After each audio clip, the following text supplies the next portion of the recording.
O mundo como o conhecíamos morreu em um único dia.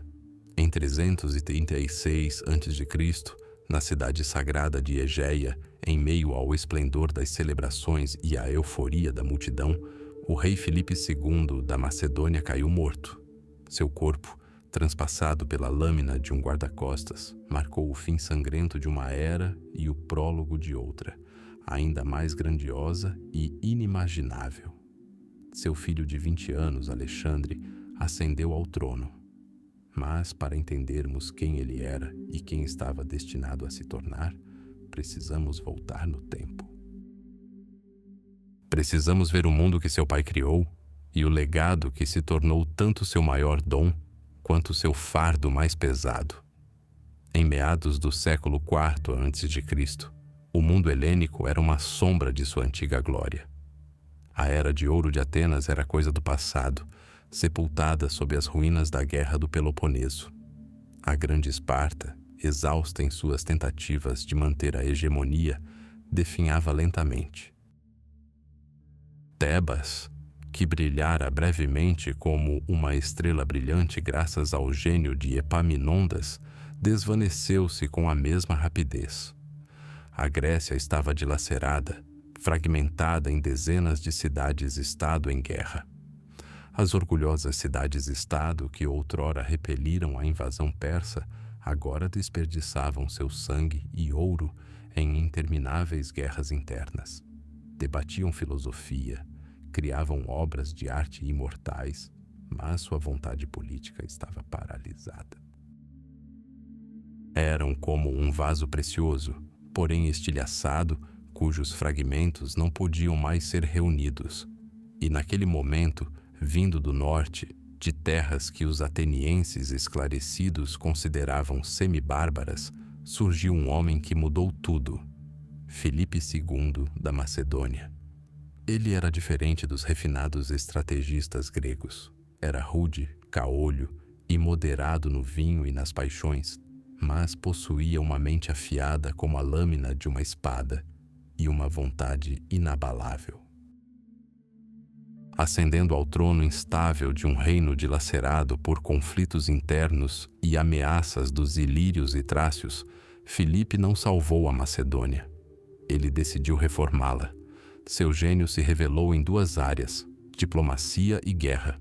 Ele usou o ouro macedônio para comprar lealdade, semear discórdia entre os inimigos e forjar alianças. Mas sua maior conquista foi o seu exército. Ele tomou a tradicional falange grega como base, mas a transformou em algo completamente novo. Alongou as lanças, criando a monstruosa sarissa, que chegava a 5 ou 6 metros de comprimento. Agora sua falange era uma muralha impenetrável, uma cerda de aço viva, repleta de uma floresta de lanças, que nenhum inimigo conseguia penetrar. Ele criou a cavalaria de elite dos Hetairoi, os companheiros do rei, que se tornaram seu martelo esmagador. Introduziu máquinas de cerco, tropas de engenharia e otimizou a logística. Seu exército deixou de ser apenas uma reunião de guerreiros e se tornou um único organismo mortal, subordinado a uma única vontade. Com esse exército, Filipe marchou para o sul. Ele não apenas conquistou, subjugou, uniu e impôs sua vontade. A Batalha de Queroneia, em 338 a.C., tornou-se um réquiem para a independência das cidades-estado gregas. Atenas e Tebas foram esmagadas. Filipe não as destruiu. Ele reuniu todos os gregos em Corinto e declarou a criação de uma aliança helênica. Ofereceu-lhes um novo e grandioso objetivo, um que poderia unir os inimigos de outrora, uma campanha universal para o Oriente contra o inimigo eterno, o Império Persa. Vingança pelos templos incendiados, pela honra desonrada, por décadas de humilhação. Ele estava preparando a maior campanha militar da história. Forjou uma espada, mas nunca conseguiu desferir o golpe. Foi essa espada, esse exército, essa grande ideia que Alexandre herdou. mas ele era mais do que apenas filho de seu pai. Era produto de dois mundos completamente diferentes. Por um lado, havia o sangue turbulento e furioso de sua mãe, a princesa Olímpia, do Epiro, uma mulher apaixonada e mística que acreditava descender de Aquiles e talvez tenha inspirado seu filho a acreditar que seu verdadeiro pai era o próprio Zeus. Ela infundiu sua alma com fogo, uma sede insaciável de glória e a crença em seu próprio destino divino. Por outro lado, havia a mente fria e racional do maior pensador da época, Aristóteles. Filipe o convidou para ser tutor de seu filho. Durante 3 anos no jardim sombreado de Miesa, Aristóteles revelou ao jovem príncipe os segredos da filosofia, da política, da ética, da medicina e da natureza. Incutiu nele o amor pelo aprendizado e um profundo respeito pela cultura grega. E, mais importante, deu-lhe a Ilíada de Homero. Para Alexandre, o poema sobre a guerra de Troia tornou-se mais do que um simples livro, mas um guia para a vida. Em Aquiles, ele viu não apenas um herói, mas um modelo a ser seguido, um guerreiro cuja bravura lhe rendeu glória eterna, ainda que ao custo de uma vida curta. Mesmo em sua juventude, seu caráter singular já era evidente. A lenda de como ele domou Bucéfalo é mais do que apenas uma bela história. Quando nenhum dos guerreiros experientes de Filipe conseguiu lidar com o cavalo selvagem e indomável, o jovem Alexandre percebeu o que os outros não notaram. O cavalo tinha medo da própria sombra.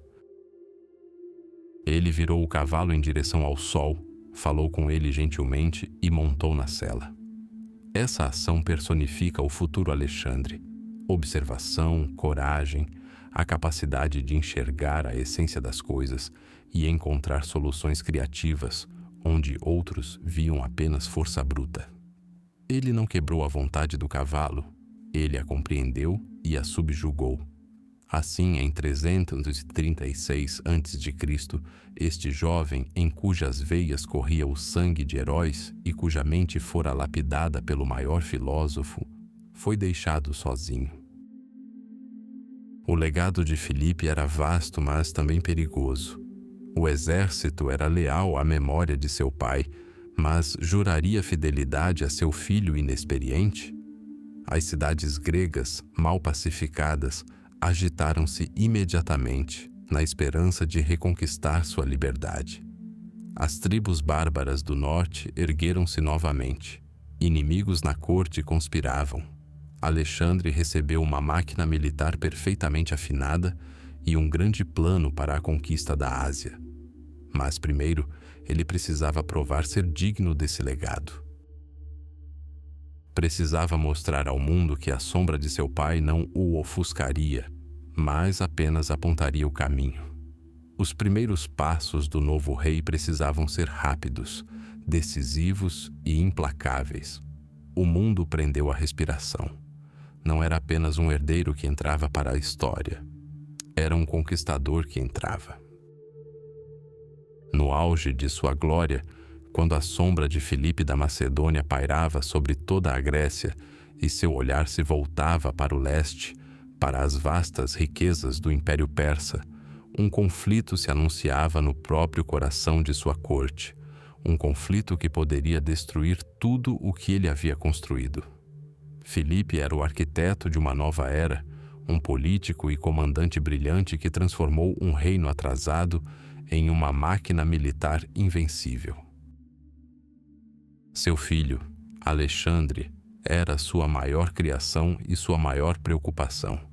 O jovem, com o sangue de heróis e deuses correndo em suas veias, já era mais do que apenas um herdeiro. Ele era uma força da natureza que Filipe tentou canalizar, mas nunca conseguiu controlar completamente. A relação entre pai e filho sempre foi uma mistura complexa de admiração, amor, rivalidade e profunda desconfiança. Alexandre via seu pai tanto como um modelo a seguir, quanto como um obstáculo à sua própria glória.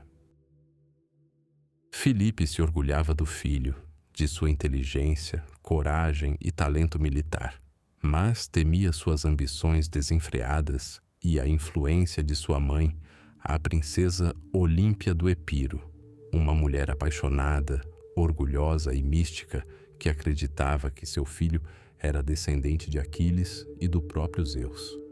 A gota d'água que rompeu as linhas de defesa neste conflito oculto foi o novo casamento de Filipe. Sua escolhida foi a jovem Cleópatra, sobrinha do influente general Átalo.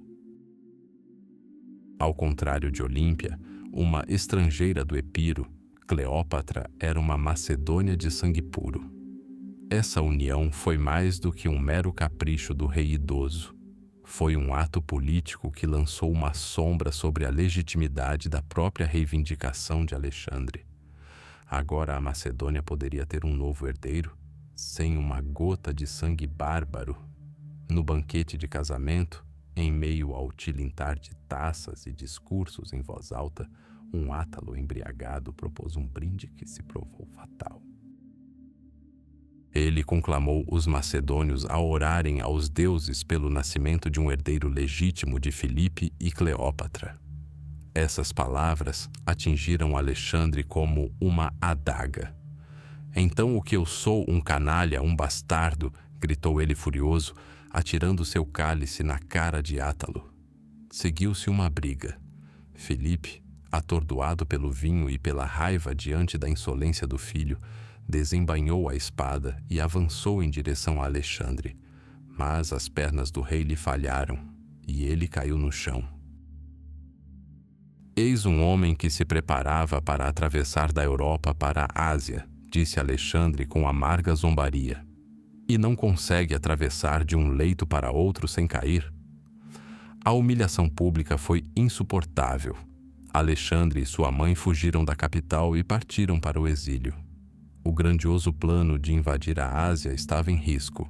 Filipe compreendeu que, sem Alexandre, seu comandante mais brilhante e o favorito do exército, a campanha seria impossível.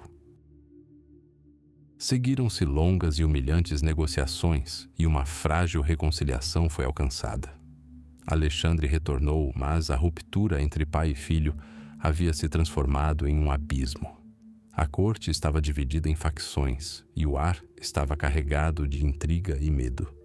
O desfecho ocorreu em 336 a.C., na antiga capital da Macedônia, Egeia. A cidade celebrava o casamento de Filipe com Cleópatra, filha de Olímpia. As festividades foram organizadas em uma escala sem precedentes. Filipe estava no auge do seu poder. Ele havia se reconciliado com o filho, unificado a Grécia e sua vanguarda já havia cruzado para a Ásia.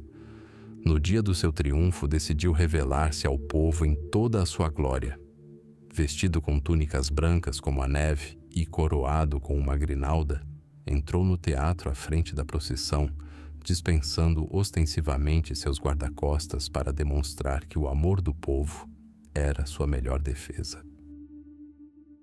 Caminhou entre as estátuas dos 12 deuses olímpicos, sendo a 13ª a sua própria, igual aos deuses. Naquele momento de triunfo inebriante, quando parecia que o próprio destino se curvara diante dele, uma figura saltou da multidão. Era Pausânias, um de seus guarda-costas pessoais.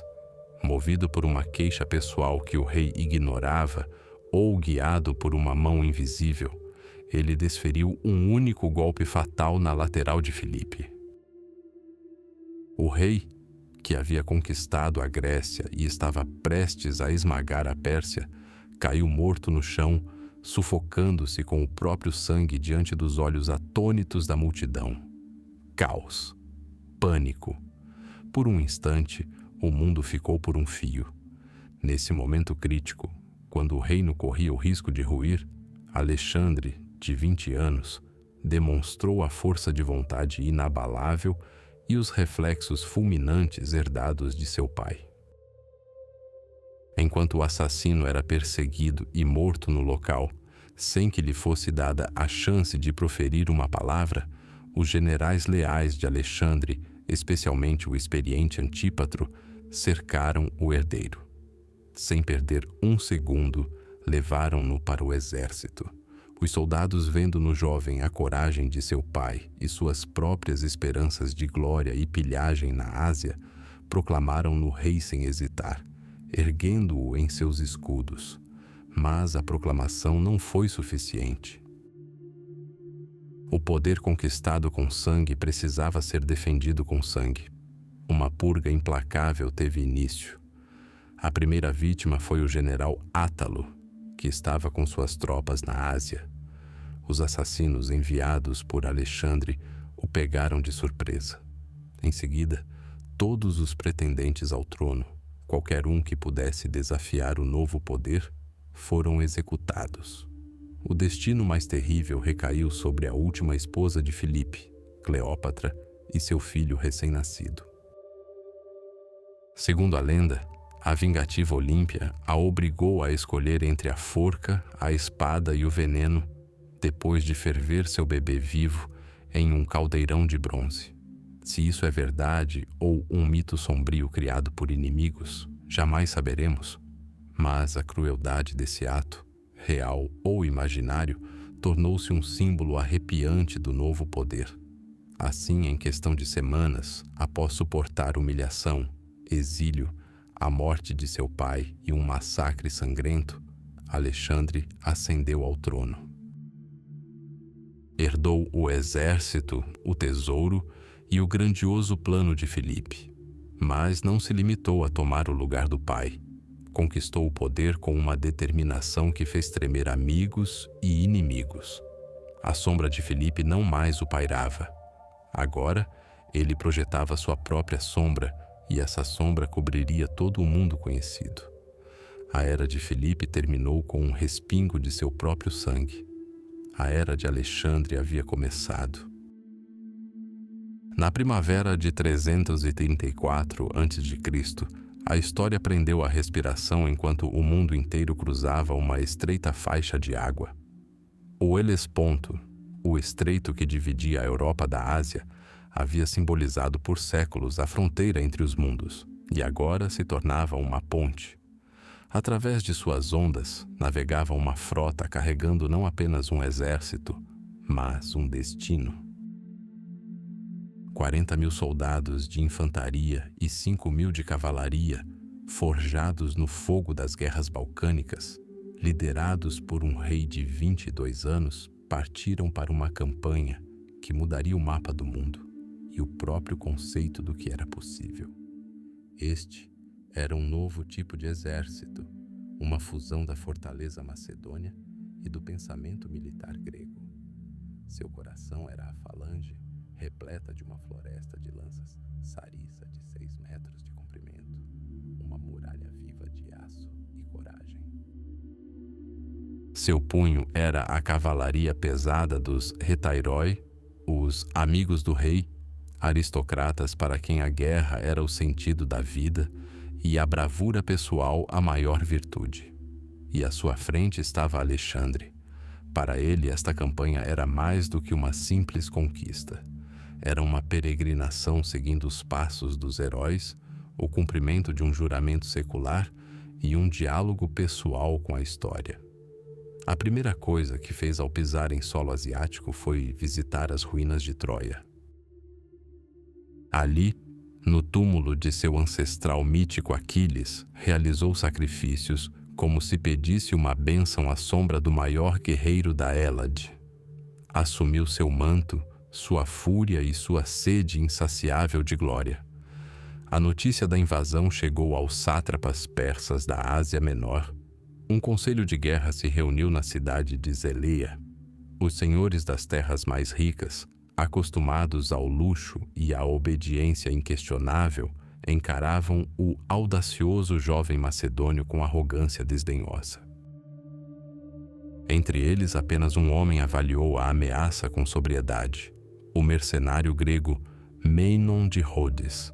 Ele conhecia os macedônios, conhecia seu rei. Memnon propôs a única estratégia correta: evitar uma batalha decisiva, recuar para o interior do país empregando táticas de terra arrasada, destruindo plantações, incendiando cidades, privando o exército de Alexandre de comida e forragem. A fome e as marchas extenuantes fariam o trabalho sujo para os persas.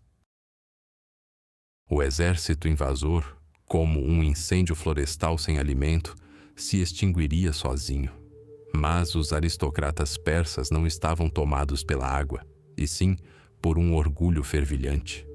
O sátrapa da Frígia, Arcites, rejeitou indignado o plano de Memnon. Não permitiremos que uma única casa de nossos súditos seja queimada, exclamou. Permitir que algum usurpador saqueasse suas terras impunemente? Demonstrar medo diante de um exército inferior em número? Jamais. Eles lutariam. Encontrariam os macedônios na primeira posição favorável e os expulsariam de volta para o mar. A autoconfiança, fruto de décadas de domínio absoluto, os cegava. Escolheram o pequeno rio Grânico como campo de batalha. O exército de Alexandre avançou sem oposição. O reconhecimento indicou que o exército persa os aguardava na margem oposta do Grânico. Ao se aproximarem do rio, os macedônios depararam-se com uma visão aterradora. Na margem leste, alta e íngreme, como uma muralha viva, estava a cavalaria persa, a nata da nobreza asiática, reluzindo ao sol da tarde. Atrás deles, em uma elevação ainda maior, estavam as fileiras ordenadas de mercenários gregos, a infantaria que os persas consideravam seu trunfo. A posição parecia inexpugnável. Atacar em movimento, atravessar o rio e escalar a encosta de argila escorregadia sob uma chuva de dardos, enfrentando a cavalaria blindada, era pura loucura. Parmênio, um comandante velho e experiente, braço direito de Filipe, pai de Alexandre, implorou ao rei que agisse com prudência. Majestade, disse ele, agora não é hora de atacar. O inimigo nos supera em número e ocupa uma posição favorável. Vamos acampar. Eles podem recuar durante a noite e pela manhã poderemos atravessar sem lutar. Ou, pelo menos, os enfrentaremos em igualdade de condições. A lógica era impecável, mas o pensamento de Alexandre era diferente. Ele não via um problema tático, mas um drama psicológico. Recuar agora, demonstrar indecisão logo no primeiro confronto, semearia a dúvida nos corações de seus soldados e fortaleceria o espírito do inimigo. Ele precisava de mais do que uma simples vitória. Precisava de um golpe fulminante que atordoasse, paralisasse a vontade de resistir e provasse ao mundo que seu exército era uma força invencível. Eu teria vergonha do Helesponto, respondeu ele a Parmênio, se depois de cruzá-lo eu tivesse medo deste fosso. A decisão estava tomada. Ele próprio lideraria o primeiro ataque. À frente dos esquadrões de elite dos companheiros com seu capacete reluzente coroado por duas plumas brancas que o tornavam um alvo visível para todo o exército persa, Alexandre deu a ordem. As trombetas soaram o sinal para o ataque. Ao ensurdecedor grito de guerra, "Alalá!", a cavalaria macedônia investiu. O rio fervilhava sob milhares de cascos.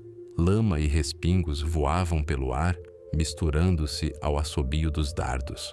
Os macedônios lutaram em condições inimaginavelmente difíceis.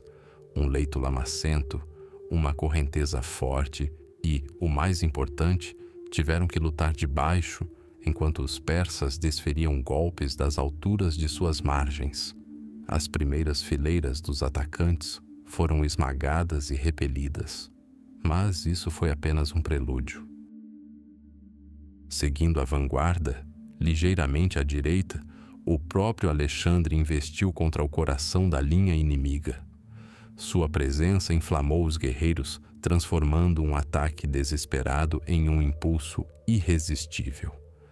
Ele foi o primeiro a alcançar a margem inimiga e a batalha ao seu redor irrompeu instantaneamente em uma série de duelos furiosos. Os nobres persas, reconhecendo o rei, correram em sua direção, sonhando com a glória de derrotar o audacioso conquistador. Alexandre lutou como um leão. Sua lança quebrou. Ele exigiu outra. Um turbilhão de homens e cavalos girou ao seu redor. Com sua nova lança, ele derrubou Mitridates, genro do rei persa Dário. Nesse instante, 2 sátrapas, Resaco e Espiridates, investiram contra ele de ambos os lados. Resaco golpeou Alexandre na cabeça com sua espada, mas seu elmo resistiu. Então, Espiridates ergueu seu machado por trás, pronto para desferir o golpe fatal. Um momento em que deuses imortais congelaram. A história poderia ter tomado um rumo completamente diferente, mas Cleito, o negro, comandante da Agema Real e amigo de infância de Alexandre, estava por perto. Com um movimento fulminante, ele decepou a mão erguida de Espitridates, salvando a vida de seu rei. Este duelo marcou uma virada. Diante da morte de seus líderes e da fúria incontrolável do rei macedônio, a cavalaria persa vacilou. O que parecia uma muralha impenetrável desmoronou. Uma fuga desesperada teve início. Agora era a vez da falange. Tendo cruzado o rio sem grande resistência, a infantaria macedônia atacou os mercenários gregos, abandonados à própria sorte pela cavalaria persa. Cercados por todos os lados, os mercenários imploraram por misericórdia. Mas, para Alexandre, eles não eram soldados, e sim traidores da causa pan-helênica. Não houve misericórdia. Quase todos foram massacrados. A Batalha do Grânico havia terminado. Era mais do que uma simples vitória. Era uma proclamação. Uma declaração esculpida com espadas no corpo de um vasto império. Alexandre provara que sua audácia não era imprudência, mas a mais alta forma de estratégia. Enviou 300 armaduras persas para Atenas com a inscrição: Alexandre, filho de Filipe, e os gregos, com exceção dos lacedemônios, tomaram isto dos bárbaros que habitavam a Ásia. O primeiro golpe havia sido desferido. Os portões da Ásia estavam escancarados.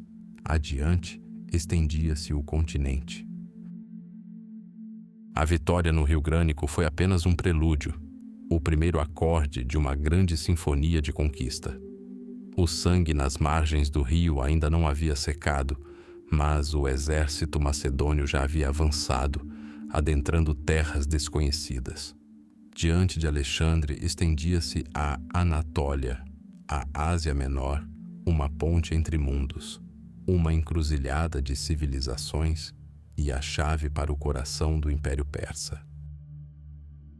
Não se tratava apenas de uma marcha, era a conquista de um subcontinente inteiro, uma terra imersa em milênios de história, onde cada pedra evocava os hititas, frígios e lídios. A primeira tarefa foi assegurar a retaguarda e privar a frota persa de suas bases. Alexandre avançou para o sul, ao longo da costa do Egeu. Uma após a outra, as cidades gregas, que haviam sofrido por décadas sob o domínio dos sátrapas persas, abriram seus portões para ele. Éfeso, Priene, Mileto, elas saudaram os macedônios não como conquistadores, mas como libertadores. Alexandre proclamou a restauração da democracia, aboliu o tributo aos persas e repatriou os exilados. Ele era mais do que um simples general. Era um político habilidoso, carregando o ideal helênico de liberdade na ponta de sua lança. Mas nem toda a Anatólia se curvou a ele tão facilmente. A poderosa Halicarnasso, berço de Heródoto, protegida por imponentes muralhas e uma guarnição persa comandada pelo experiente mercenário grego Memnon, ofereceu feroz resistência. O cerco foi longo e sangrento. As torres de cerco macedônias, as Elepolai, arderam sob o fogo dos defensores e os ataques vacilaram. Ali, pela primeira vez, Alexandre encontrou a tenacidade de um inimigo que se recusava a render-se. Mas sua vontade era mais forte que as muralhas de pedra de Halicarnasso. A cidade caiu, embora Memnon tenha conseguido escapar pelo mar. Alexandre ordenou que Halicarnasso fosse arrasada até o chão, deixando apenas a cidadela. Um aviso severo para qualquer um que ousasse duvidar de sua determinação. Após o inverno, o exército se dividiu. O general Parmênio liderou a força principal pela estrada principal em direção ao interior, enquanto Alexandre, com suas tropas de elite, escolheu a perigosa rota através das montanhas selvagens da Lícia e da Panfilha. Foi uma campanha que testou sua resistência. Os soldados lutaram em meio a passos cobertos de neve, onde o vento gélido os congelava até os ossos, e caminharam por estreitas trilhas costeiras, onde as ondas quebravam a seus pés. Reza a lenda que o próprio mar se abriu diante dele, reconhecendo sua missão divina. Mas a verdade residia no espírito indomável de seus guerreiros e na genialidade de seu líder, que sempre escolhia o caminho mais ousado e inesperado. Na primavera de 333 a.C., toda a Anatólia ocidental e meridional estava sob seu controle. A frota persa estava presa em seus portos, privada de ancoradouros e suprimentos. Agora era a hora de atacar o coração do conflito. O exército se uniu e marchou para nordeste em direção à antiga capital da Frígia, Górdio. Górdio não era um porto rico nem um grande centro militar. Era um lugar de poder, envolto na aura de mitos antigos. Foi ali, na antiga Acrópole, que se guardava uma relíquia sussurrada por toda a Ásia, a carruagem do lendário rei Górdio. A barra de tração dessa carruagem estava presa ao jugo por um intrincado nó de casca de cornizo. As pontas do nó eram invisíveis e desatá-lo parecia impossível. Uma antiga profecia jurava que quem conseguisse desatar o nó Górdio se tornaria o governante de toda a Ásia. Para muitos, isso era apenas uma velha história. Mas Alexandre compreendia o poder dos símbolos. Ele sabia que a fé dos soldados e dos povos conquistados não era menos importante do que o fio das espadas. Conquistar a Ásia pela força das armas era uma coisa. Obter o direito de fazê-lo perante os próprios deuses era outra bem diferente. No dia marcado, Alexandre, acompanhado por sua comitiva, subiu ao templo. Uma enorme multidão se reunira ao redor. Veteranos macedônios, frígios locais e curiosos de toda a região. Todos aguardavam com a respiração suspensa. O rei aproximou-se da carroça. Examinou-a longa e cuidadosamente, o nó tecido, aparentemente não por mãos humanas, mas pelo próprio tempo. Viu nela não apenas um enigma, mas um desafio. Um desafio ao velho mundo, com suas tradições, profecias e destino predeterminado. Um mundo que ele viera para mudar. Ele tentou desatar o nó com as mãos, seguindo as curvas da casca endurecida, tentando encontrar o começo ou o fim. Mas o nó não se mexia. Um murmúrio de decepção percorreu a multidão. Será que o grande Alexandre realmente recuaria diante de um emaranhado de cordas velhas? E então o rei sorriu. Ele entendeu. A profecia falava de como desatar o nó, mas não especificava como. Velhos problemas exigiam novas soluções. Ele havia parado de esperar que o destino fosse benevolente, decidira moldar o próprio destino. Sacando a espada da bainha, desferiu um único golpe preciso e certeiro. O aço reluziu. A fibra seca partiu-se em duas com um estalo seco. O nó, que guardara seu segredo por séculos, caiu a seus pés. Por um instante, reinou um silêncio sepulcral, e então a multidão irrompeu num rugido de alegria. os soldados aclamaram seu rei, vendo seu ato como um sinal dos céus. Os frígios o contemplavam com temor e reverência. Ele não havia simplesmente resolvido um enigma, ele havia rompido com a própria essência da predestinação, declarando sua vontade superior às antigas profecias. Naquela mesma noite, como relatam os cronistas, uma violenta tempestade irrompeu. Trovões e relâmpagos sacudiram o céu sobre Górdio, e todos viram isso como a confirmação final. O próprio Zeus, aplaudindo o feito de seu filho. O nó górdio foi cortado. Com ele, a velha ordem mundial desmoronou. A conquista da Anatólia estava completa não apenas estrategicamente, mas também simbolicamente. O caminho para o leste estava aberto. Agora, o exército, inspirado por um sinal divino, estava pronto para enfrentar a força principal do inimigo. À frente de Alexandre, estendiam-se as planícies da Síria e o próprio rei dos reis, Dário III. A batalha decisiva se aproximava. Após o selo sangrento deixado nas muralhas de Tiro e a cruel lição ensinada à rebelde Gaza, o caminho para o sul estava aberto. Diante de Alexandre estendia-se uma terra tão antiga quanto o próprio mito, a coroa da satrapia persa e o celeiro do mundo, o Egito. Ali não trovejaram máquinas de cerco e nenhum sangue de defensores foi derramado. Em vez disso, o rei macedônio foi recebido por um silêncio solene, seguido de júbilo. O sátrapa persa Amazáces, privado de um exército e da esperança de reforços após a batalha de Issos, escancarou os portões de Mênfis e apresentou o tesouro do país sem um único golpe.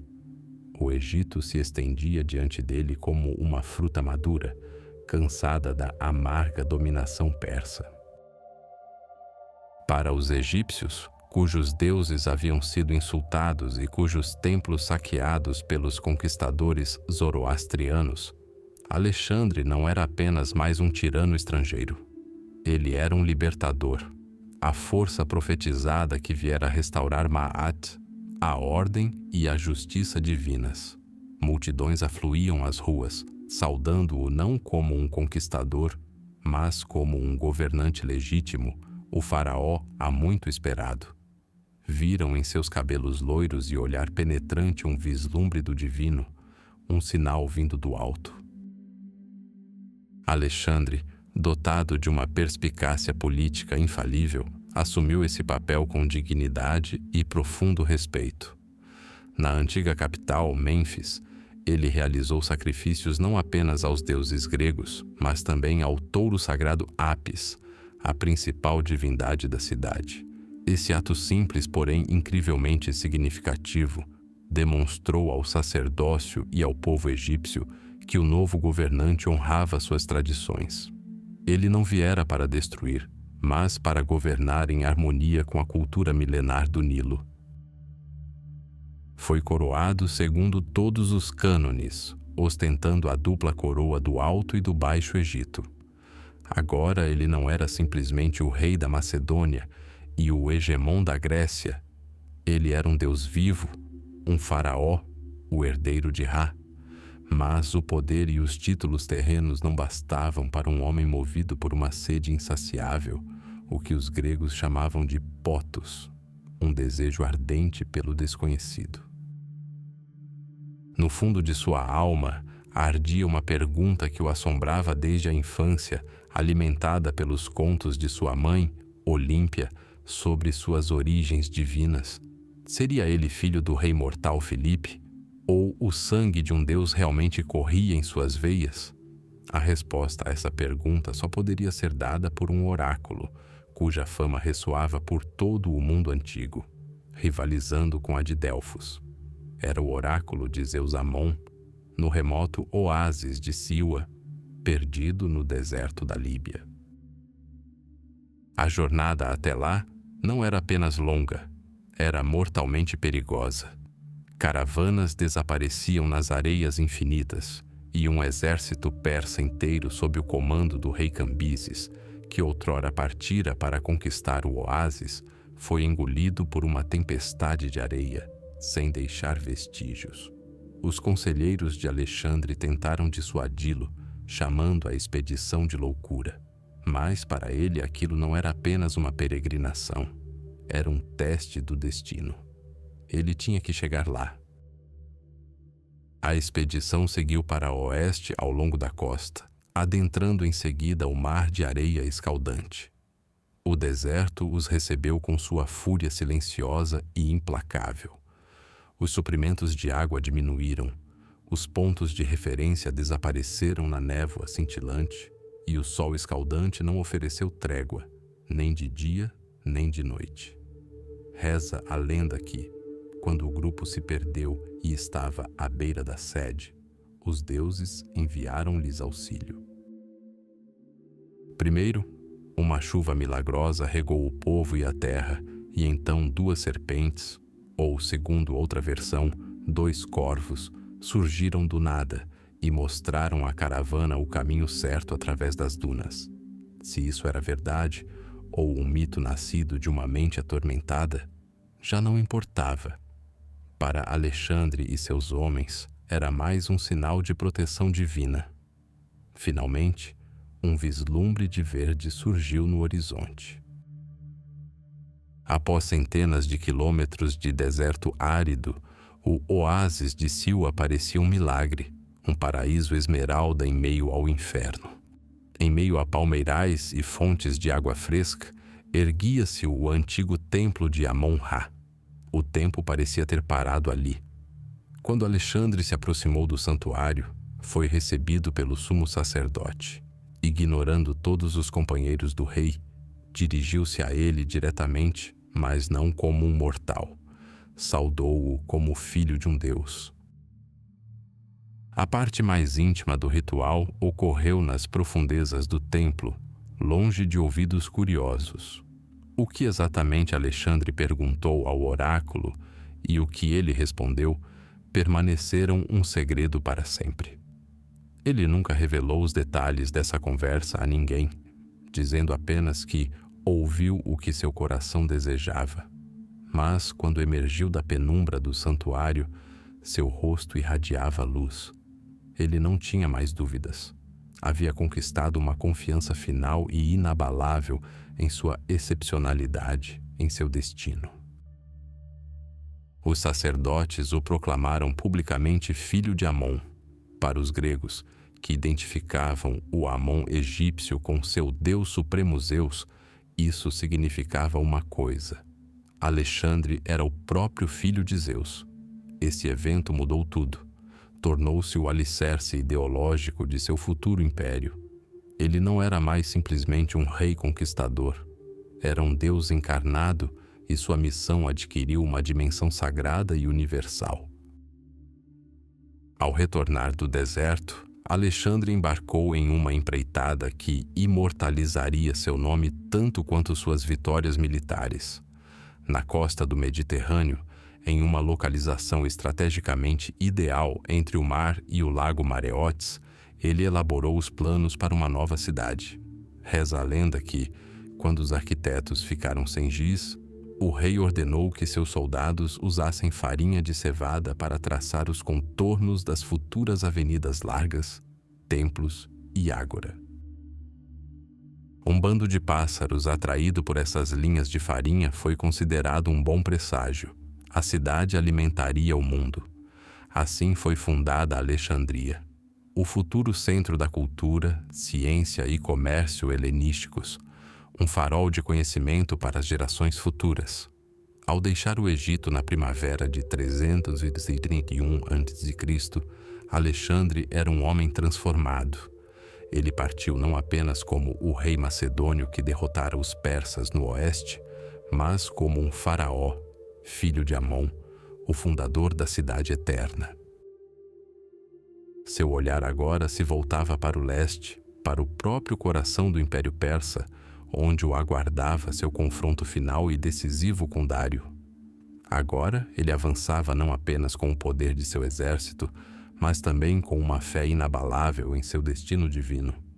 Era o ano de 331 a.C. 2 anos haviam se passado desde a Batalha de Issos, 2 anos do inexorável avanço macedônio rumo ao leste.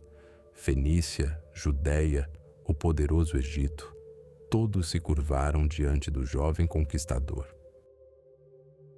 Mas essas eram meras províncias, membros do gigantesco Império Persa.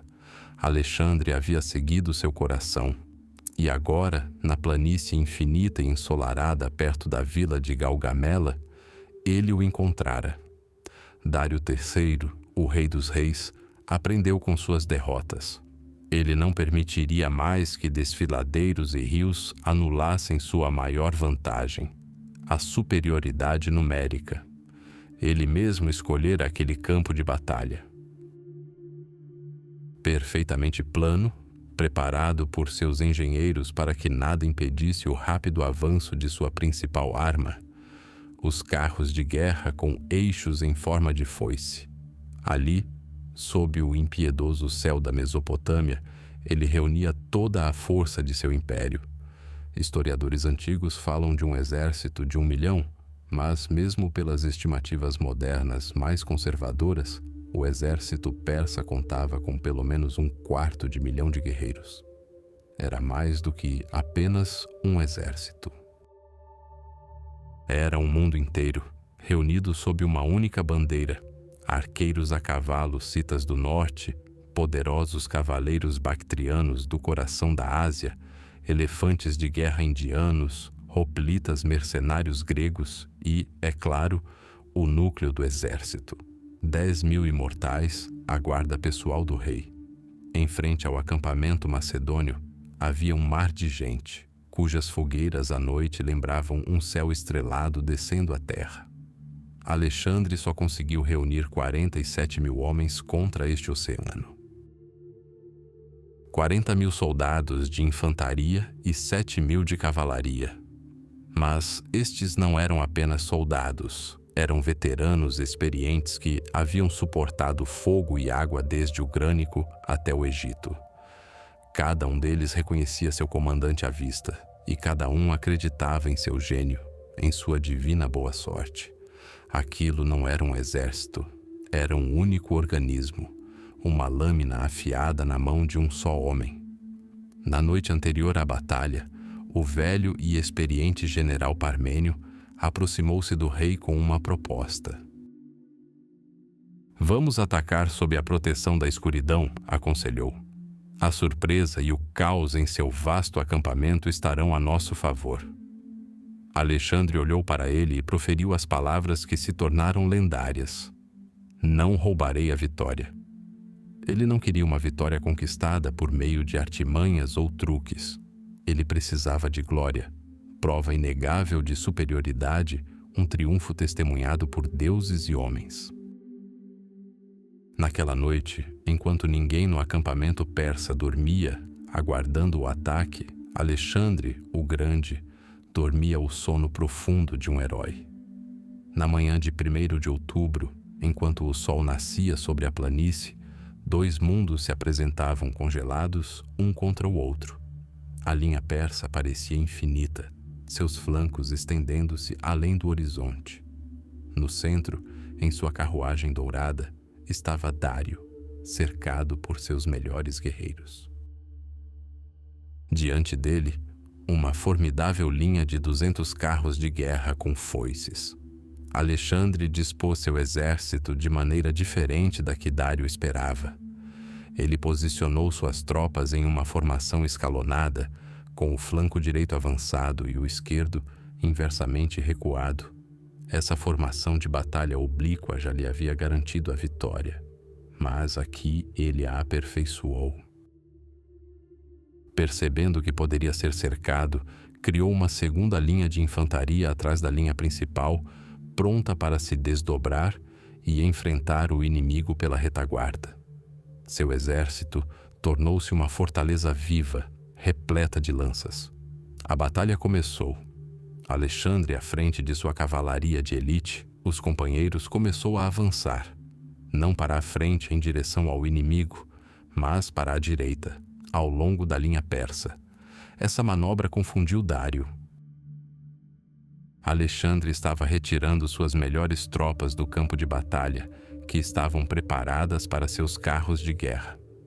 O rei persa foi forçado a reagir. Lançou sua cavalaria bactriana para interceptar os macedônios. Uma feroz batalha se seguiu no flanco.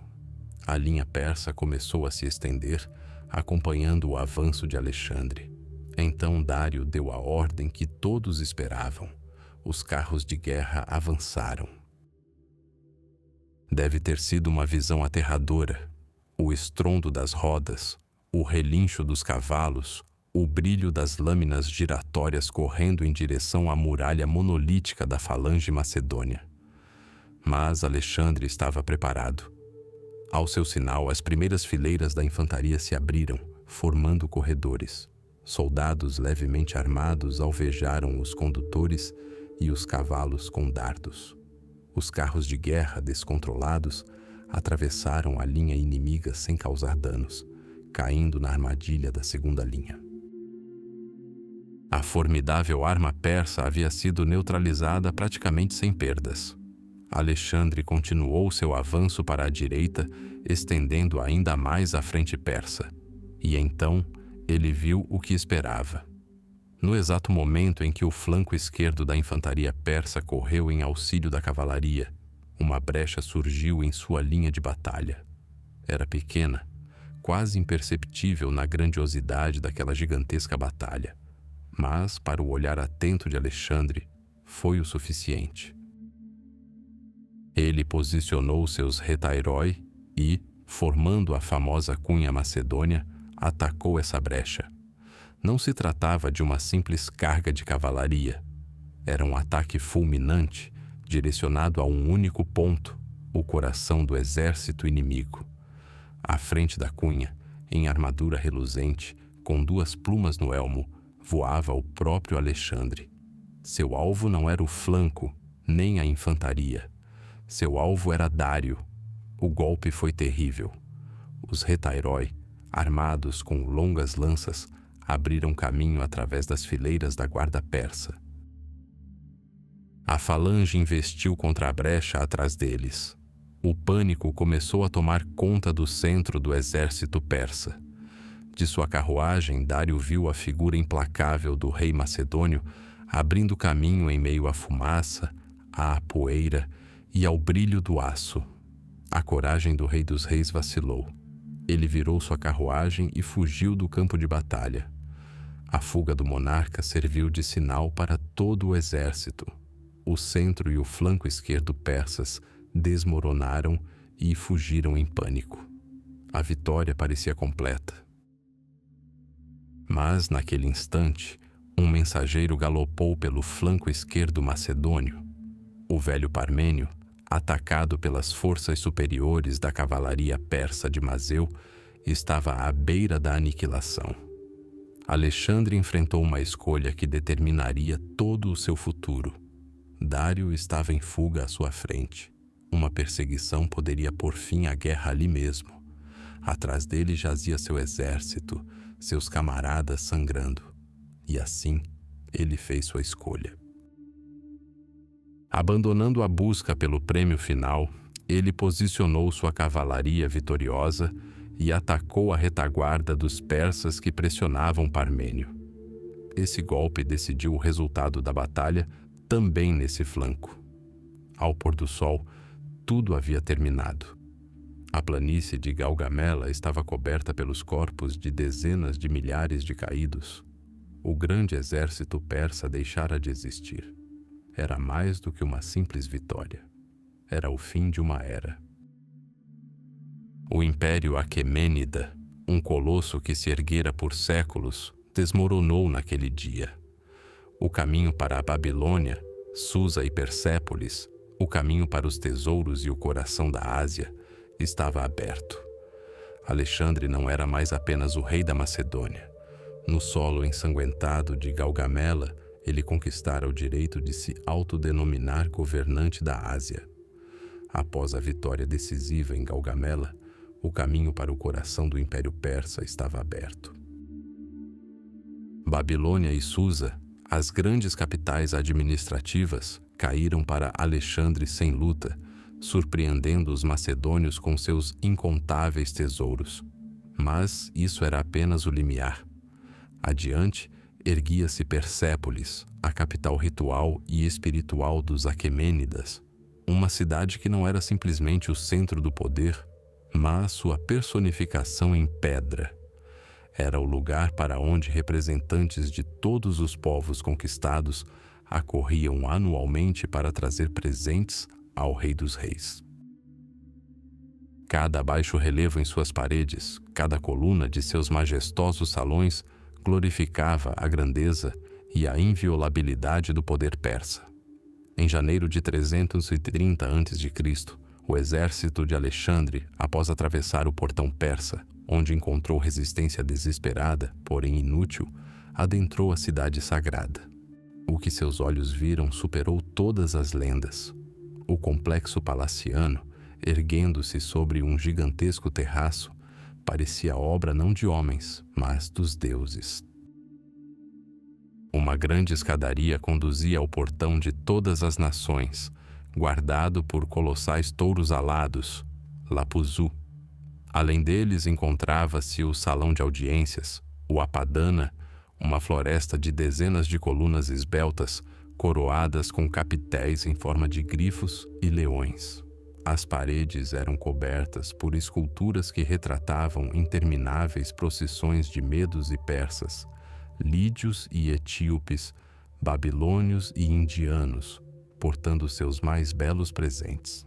Ali jazia a própria história do império, congelada em pedra. Os tesouros continham a riqueza acumulada por gerações de Aquemênidas: ouro, prata, pedras preciosas, tecidos púrpura, obras de arte de valor inestimável. Historiadores estimam que o tesouro de Persépolis continha 120.000 talentos de prata, uma soma suficiente para financiar qualquer exército por décadas. Macedônios, tanto soldados comuns quanto veteranos experientes, percorriam os salões, deslumbrados com tanto esplendor. O saque foi metódico e abrangente. Milhares de mulas e camelos foram trazidos de toda a região para transportar os tesouros, mas Alexandre permaneceu na cidade por vários meses. Ele estava atormentado por dúvidas. O que fazer com aquele símbolo? Seu velho e sábio general, Parmênio, aconselhou misericórdia e pragmatismo. "Por que destruir o que agora lhe pertence?", disse ele. "Esses povos não o respeitarão se você destruir seu local sagrado. Ao preservar Persépolis, você se mostrará não como um conquistador bárbaro, mas como o legítimo sucessor dos reis persas." Suas palavras carregavam a fria lógica de um estadista. Contudo, outras forças guerreavam dentro da alma de Alexandre. Para ele e para cada grego em seu exército, Persépolis era mais do que apenas uma cidade estrangeira. Era um ninho de tirania, o lugar de onde Xerxes partira em sua campanha para escravizar a Hélade 150 anos antes. Era um símbolo da arrogância persa, paga com o sangue dos guerreiros de Maratona, as cinzas de Atenas e as milhares de vidas gregas perdidas em Termópilas e Salamina. A ideia de vingança, de retribuição sagrada, era a força motriz por trás de toda a campanha. Poderia ele deixar esse monumento à glória inimiga intocado? O desfecho ocorreu durante um grande banquete realizado em honra da vitória. O vinho corria livremente, dissipando a fadiga e reacendendo antigas mágoas. Os guerreiros e comandantes, embriagados pela vitória e pelo álcool, entregavam-se a uma festa ruidosa. E nesse momento, segundo a lenda, Thaís, uma cortesã ateniense e amante do general Ptolomeu, tomou a palavra. De pé entre os foliões, proferiu um discurso que acendeu um barril de pólvora. Falou da Acrópole incendiada, dos templos de Atena destruídos e da humilhação sofrida por sua pátria. Declarou que o maior triunfo para todos os gregos seria incendiar o palácio dos bárbaros que haviam profanado seus santuários com as próprias mãos, e que uma mulher de Atenas o fizesse para tornar a vingança ainda mais simbólica. Suas palavras, repletas de paixão e sede de vingança, encontraram terreno fértil. A multidão embriagada rugiu, exigindo tochas. A ideia, antes pairando no ar, tomou forma. Alexandre, arrebatado pelo impulso geral, saltou de pé.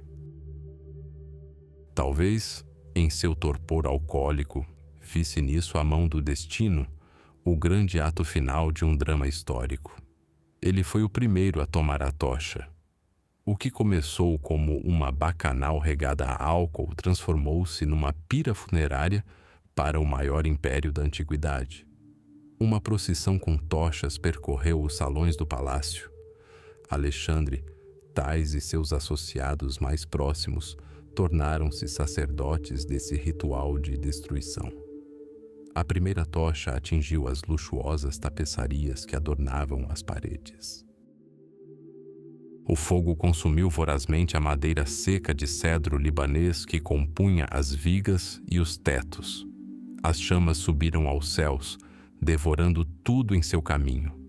O Salão das 100 Colunas, o Apadana, o Palácio de Xerxes, tudo se transformou num inferno rugindo. Móveis preciosos, painéis esculpidos, tecidos, tudo o que não havia sido removido a tempo virou combustível para as chamas. O calor era tão intenso que as paredes de pedras centenárias racharam e desmoronaram. Os baixos relevos, testemunhas da grandeza passada, foram enegrecidos pela fuligem, seus rostos distorcidos numa névoa ardente, como se contemplassem em agonia a destruição de seu mundo.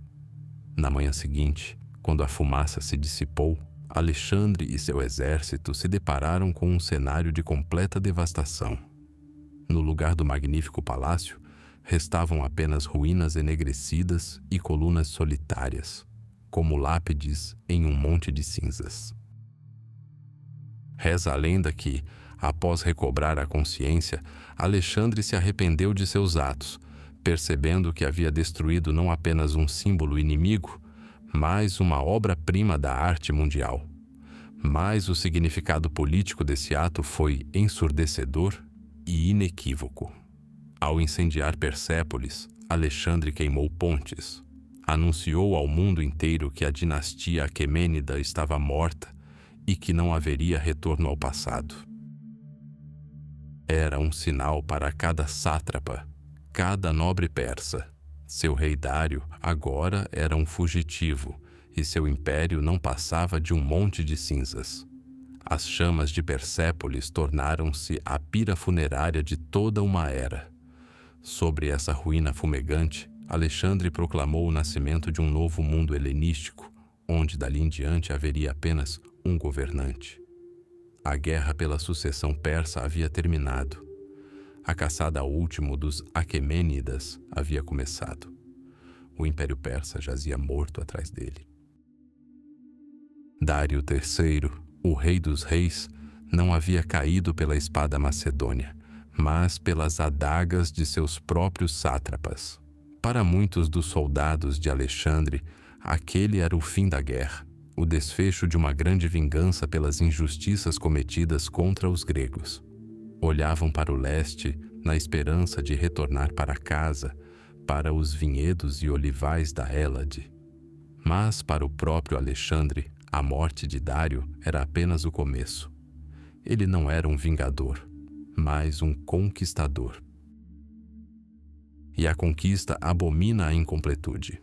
O poder sobre o império foi usurpado por seu principal assassino, o sátrapa da Báctria, Bessus, que se proclamou o novo rei, Artaxerxes V.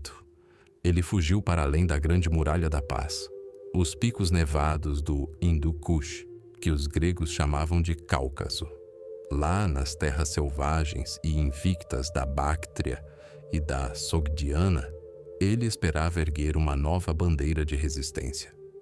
Para Alexandre, isso era mais do que uma simples rebelião. Era um desafio à sua autoridade, ao seu direito divino de governar. A campanha continuou. A travessia do Hindu Kush tornou-se uma provação que quase derrotou até mesmo um exército experiente em batalha. Milhares de soldados, não acostumados a um frio tão intenso, morreram de congelamento e cegueira da neve. Os cavalos afundavam em profundos montes de neve, os mantimentos acabavam e os homens comiam a carne crua dos animais abatidos, amolecendo-a sob as celas. Era uma marcha por um inferno gelado, impulsionada unicamente pela vontade inabalável de seu rei. Alexandre caminhava ao lado de seus soldados, compartilhando todas as suas dificuldades, e seu exemplo os impelia a seguir em frente quando seus próprios corpos se recusavam a obedecer. Eles desceram aos vales da Báctria como fantasmas, exaustos, com os cabelos congelados, mas inabaláveis. Bessos, ao saber do impossível, que o exército macedônio havia cruzado o invernal Hindu Kush, fugiu em pânico ainda mais para o norte, além do poderoso rio Oxo, para a Sogdiana. Deixou um rastro de destruição na esperança de que a fome detivesse seus perseguidores. Mas ele subestimou Alexandre. O rei não o perseguiu. Ocupou metodicamente as cidades da Báctria, fundou novas Alexandrias e fortaleceu sua retaguarda. O destino do regicida foi decidido sem uma única batalha. Os aristocratas sogdianos, Spitamenes e Oxiartes, vendo a causa de Bessus perdida, decidiram comprar seu próprio perdão. Eles prenderam o impostor e o entregaram a Ptolomeu, general de Alexandre. Bessus foi levado à presença do rei, nu, em um tronco de madeira. Alexandre o considerou não um inimigo, mas um criminoso. Ordenou que o nariz e as orelhas do usurpador fossem cortados, a punição persa para a rebelião, e o enviou a Ecbátana para ser executado publicamente. Com esse gesto, o rei mostrou ao mundo que não era apenas um conquistador grego, mas o legítimo herdeiro da dinastia Aquemênida, e que puniria a traição de acordo com as próprias leis da Pérsia. A guerra parecia ter terminado. O principal inimigo havia sido capturado e humilhado. Mas foi nesse momento que a coisa mais terrível começou. As terras da Báctria e da Sogdiana não eram como a Pérsia de coração mole. Eram uma terra agreste, habitada por povos orgulhosos e guerreiros para quem a liberdade era mais preciosa que a própria vida. E essa resistência tinha um novo líder, muito mais perigoso que Bessus. Seu nome era Spitamenes. O mesmo Spitamenes que havia traído Bessus agora liderava uma revolta popular. Ele não era um comandante em busca de glória em uma batalha decisiva, mas um gênio da guerra de guerrilha. Seus destacamentos móveis de cavalaria sogdiana e cita surgiam do nada, atacavam com a velocidade de um raio as guarnições macedônias e os trens de suprimentos e desapareciam sem deixar rastro nas intermináveis estepes e desfiladeiros das montanhas. O exército de Alexandre, criado para batalhas campais, viu-se encurralado. Sua falange estava impotente contra um inimigo que se recusava a lutar.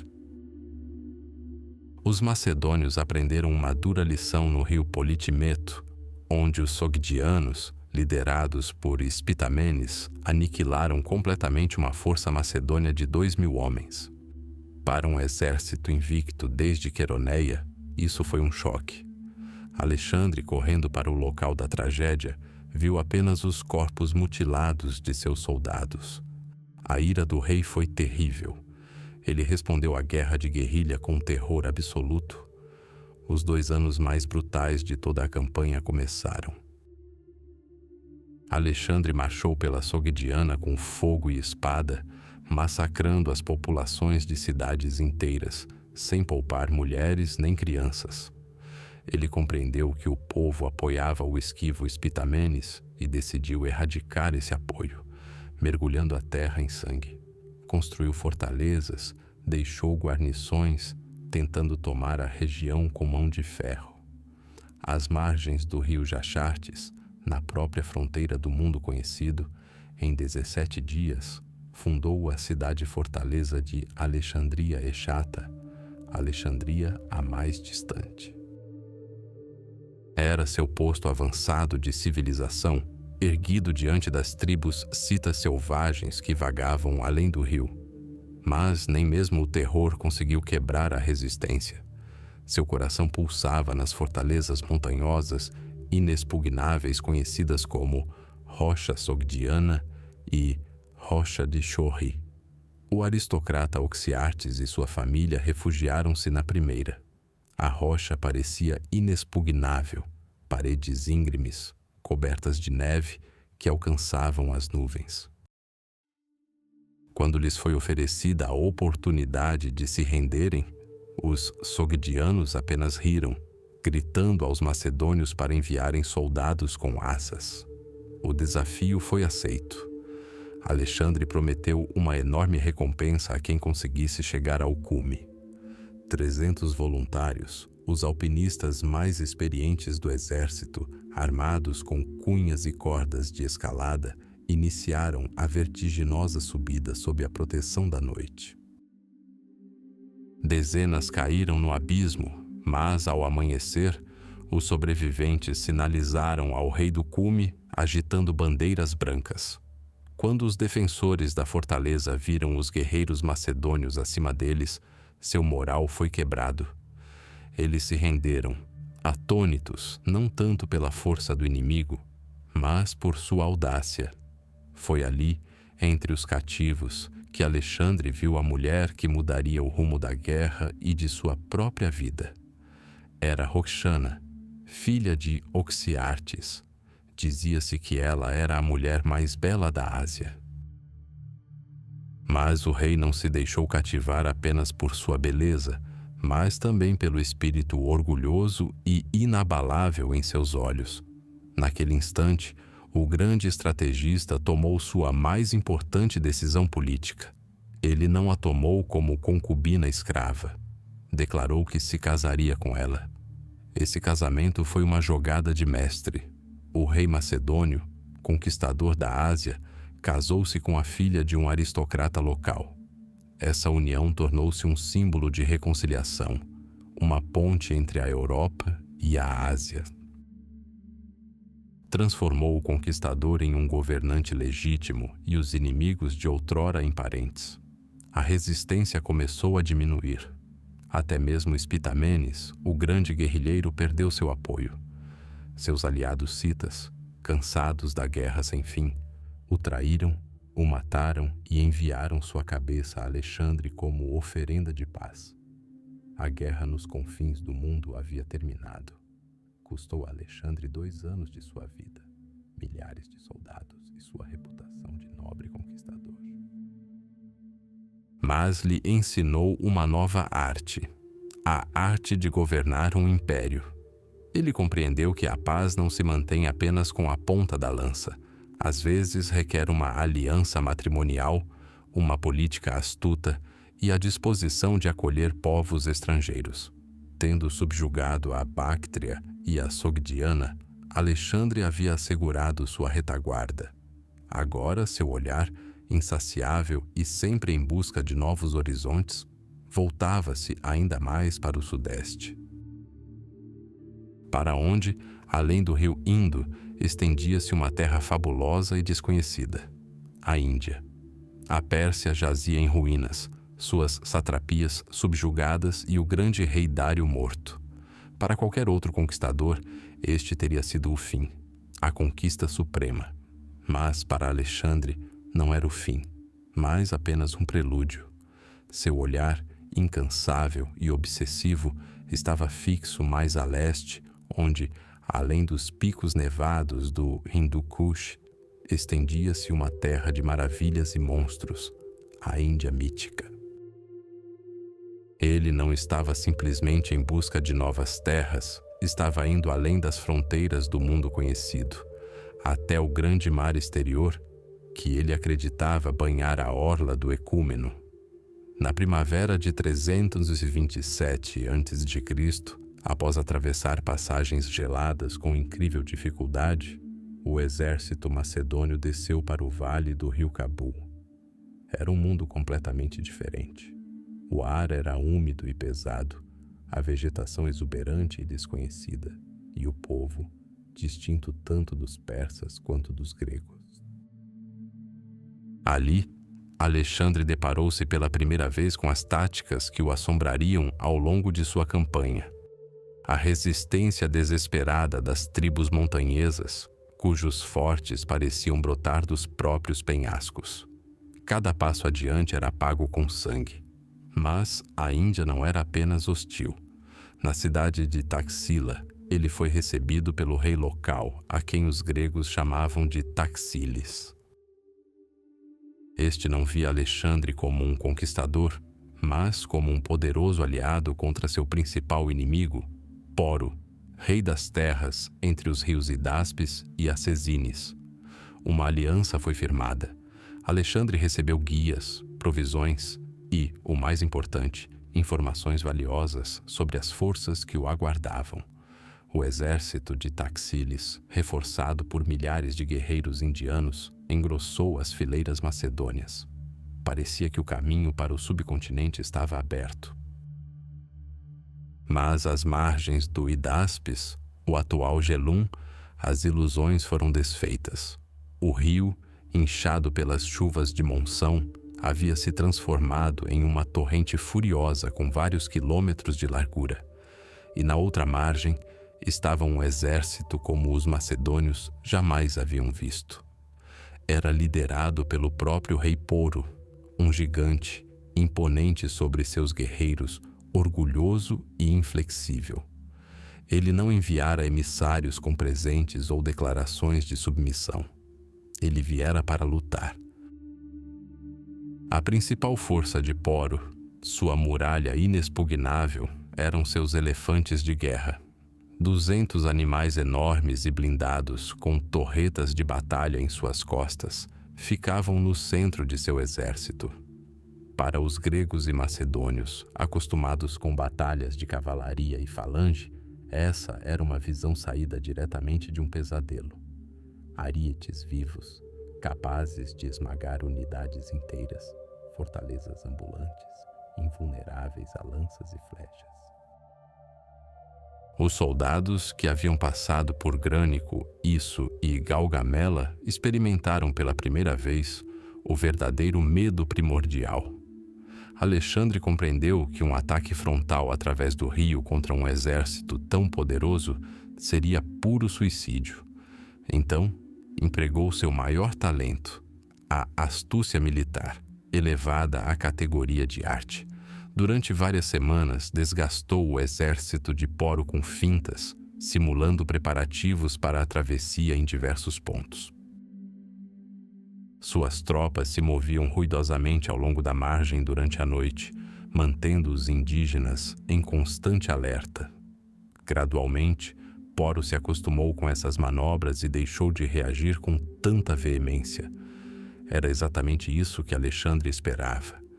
Sob a proteção da noite, em meio a uma furiosa tempestade que abafava os ruídos e gritos, Alexandre, com um destacamento seleto de cavalaria e infantaria, iniciou a travessia, percorrendo 25 quilômetros rio acima. O risco era enorme.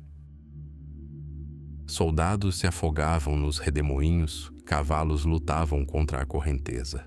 Mas, pela manhã, a vanguarda macedônia estava na margem inimiga. Poro, percebendo o engano, lançou seu filho contra eles com um destacamento de carros de guerra e cavalaria. Mas era tarde demais. Em uma batalha rápida, os indígenas foram derrotados e o filho do rei caiu. Agora, Poro foi forçado a mobilizar todo o seu exército para enfrentar o inimigo, que o havia flanqueado. Começara a Batalha do Hidáspes, o confronto mais sangrento e estranho da carreira de Alexandre. A falange avançou, escudos cerrados e sariças erguidas, mas não se depararam com a cavalaria persa, e sim com torres vivas. Os elefantes investiram contra as fileiras ordenadas dos macedônios, despedaçando-as, pisoteando os soldados, agarrando-os com suas trombas e arremessando-os para o ar. Os rugidos dos animais se misturavam aos gritos dos feridos. Parecia que a falange, invencível por décadas, seria esmagada. Mas Alexandre demonstrou genialidade também nesse ponto. Ordenou que sua infantaria leve e arqueiros concentrassem o fogo não nos próprios elefantes, mas em seus condutores, os mahuts. Simultaneamente, sua cavalaria, sob o comando do fiel Crátero, cruzou o rio e atacou os indianos pela retaguarda. Tendo perdido o controle, os elefantes feridos, enlouquecidos pela dor e pelo medo, começaram a atravessar o campo de batalha. Já não distinguiam amigos de inimigos e passaram a esmagar a infantaria indiana com a mesma ferocidade da Macedônia. A batalha mergulhou no caos. Nesse caldeirão, a disciplina e a experiência macedônias prevaleceram. O rei Poro lutou até o fim. Ferido, sentado em seu enorme elefante, como o capitão de um navio afundando, continuou a liderar os remanescentes de seu exército até ficar praticamente sozinho. Finalmente, exausto pela perda de sangue, foi capturado. Ele foi levado à presença de Alexandre. O conquistador, admirando a coragem do inimigo, perguntou: "O que devo fazer contigo?" A resposta de Poro entrou para a história: "Como rei Alexandre." E Alexandre agiu como um rei. Não só poupou a vida e o reino de Poro, como também expandiu seus domínios, tornando-o seu vassalo mais poderoso na Índia. Ele respeitava a bravura mais do que a submissão. A vitória foi completa, mas o preço foi exorbitante. O horror da batalha contra os elefantes ficou para sempre gravado na memória dos veteranos. O exército estava exausto. As intermináveis chuvas de monção transformaram a terra em um pântano. As armaduras enferrujaram e as feridas não cicatrizaram no clima úmido. Mas Alexandre, embriagado pela vitória, prosseguiu em frente, rumo ao rio Ganges, o último mar. E então, o impensável aconteceu. Às margens do rio Ífasis, o exército que seguira humildemente seu rei através de desertos e montanhas, o exército que derrotara o maior império do mundo, disse não. Os soldados, marcados por cicatrizes, exaustos pela febre e pela saudade de casa, recusaram-se a ir mais longe. Tinham ouvido histórias de reinos ainda mais poderosos que os aguardavam além do rio, com exércitos de centenas de milhares de guerreiros e milhares de elefantes de guerra. Haviam chegado ao seu limite. Alexandre estava furioso. Trancou-se em sua tenda, apelando para a honra deles, relembrando-os da glória e das riquezas.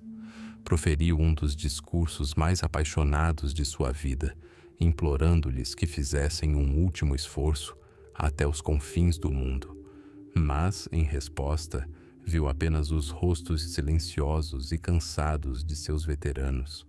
Seu velho camarada Ken falou em nome deles. Falou dos camaradas caídos, dos cabelos grisalhos nas têmporas dos sobreviventes, do desejo de ver suas esposas e filhos. Pela primeira vez, a vontade de um homem, que havia remodelado o mapa do mundo, colidiu com a vontade irresistível de milhares. O invencível Alexandre foi derrotado, não pela espada do inimigo, mas pela fadiga e pelo desespero de seus próprios soldados.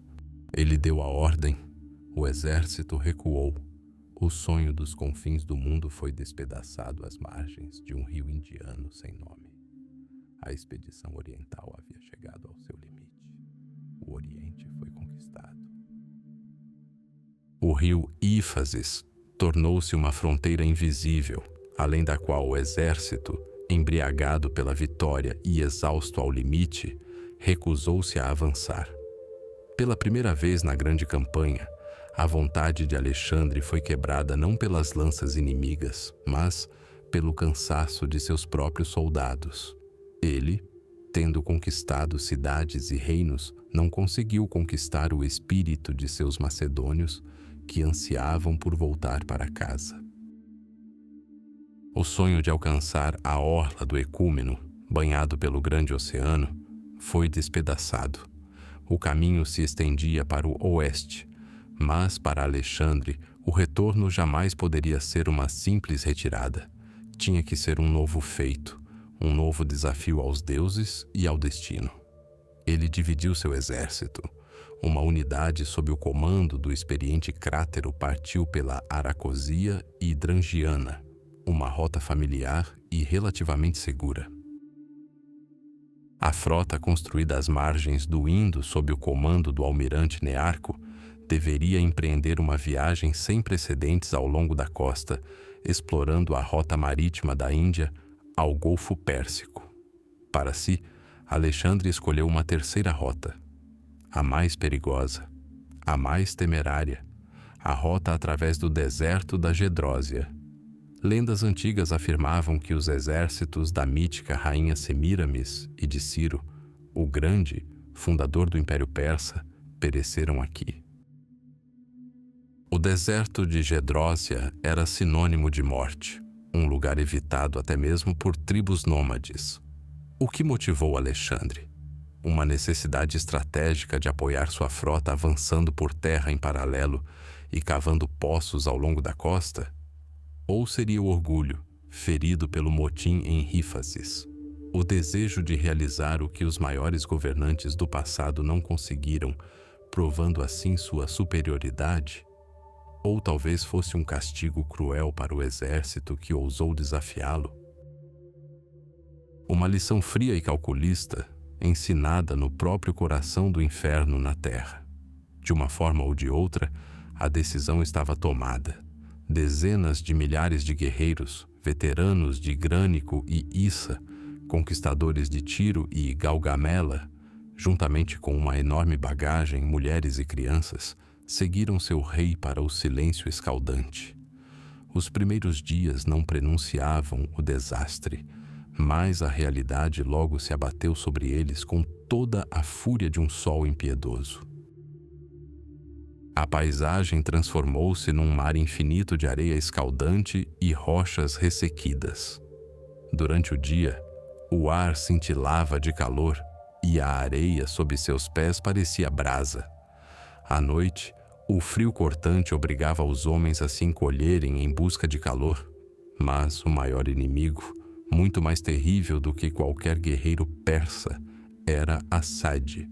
A água tornou-se uma divindade, o único propósito e significado da existência. Os poços marcados nos mapas dos guias revelaram-se secos ou cheios de uma lama amarga, salgada e intragável. A disciplina, o núcleo de aço da falange macedônia, começou a derreter como cera sob os raios escaldantes. Os soldados descartaram armaduras e armas pesadas para aliviar seus fardos. Logo, começaram a abandonar seus camaradas doentes e enfraquecidos. O exército vitorioso transformou-se em uma longa e cambaleante fila de fantasmas, vagando por uma terra em chamas. Os gritos dos moribundos misturavam-se aos gemidos dos animais enlouquecidos pela sede. Cavalos e mulas caíam a centenas, seus cadáveres marcando o caminho mortal da grande horda. Certa noite, enquanto os homens exaustos acampavam no leito seco de um rio, o céu se abriu. Mas não era uma chuva salvadora. Uma torrente repentina e furiosa desceu das montanhas, arrastando tendas, carroças e todos os que ainda dormiam. A água que tanto buscavam veio como uma assassina, levando consigo o que restava de seus mantimentos e inúmeras vidas. O deserto zombava deles, oferecendo a morte ora pela seca, ora pela enchente. O próprio Alexandre sofreu junto com todos os outros.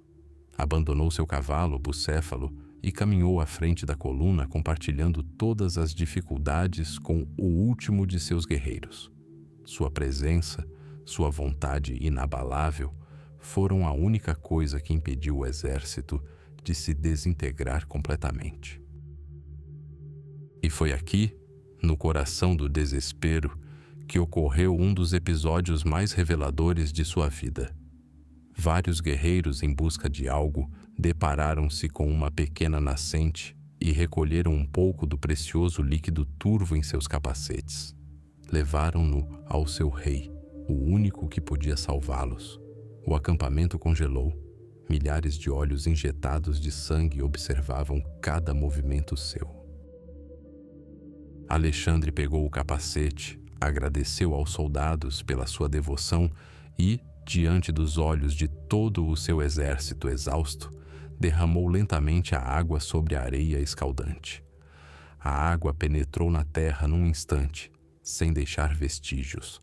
Mas esse gesto valia mais do que um oásis inteiro. Se o rei, sofrendo de sede como eles, recusasse água porque não havia o suficiente para todos, então nenhum soldado poderia mais reclamar de seu destino. Essa chuva de água derramada sobre a areia era mais poderosa do que qualquer ordem. Deu novo fôlego aos moribundos, restaurou seu senso de união e orgulho. Eles não eram mais uma multidão de condenados, mas o exército de Alexandre. Essa marcha pelo inferno durou 60 dias, 60 dias de agonia. Quando as colinas verdejantes da Carmânia, a fértil província persa, finalmente surgiram no horizonte, o exército era uma sombra do que fora.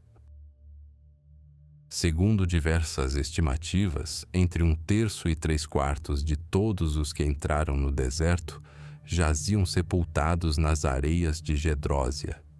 Milhares de soldados pereceram, quase todos mulheres, crianças e membros da bagagem.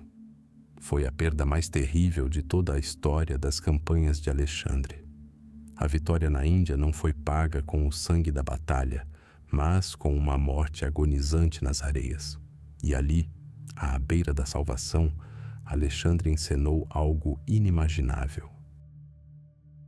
Em vez de lamentar os mortos, organizou uma procissão de 7 dias que lembrava uma festa báquica em honra ao deus Dionísio. Soldados, mal conseguindo se manter em pé, festejavam e cantavam, desfilando em carros adornados com flores. O próprio rei, disfarçado de deus do vinho, liderava essa estranha procissão. Seria isso uma manifestação de alegria por seu resgate milagroso? Uma tentativa de abafar o horror de sua experiência em uma alegria desenfreada? Ou um sinal de que o estresse desumano dos últimos anos começara a destruir sua própria mente? A travessia do deserto estava completa. O exército havia sobrevivido, mas as cicatrizes da jornada permaneceriam para sempre.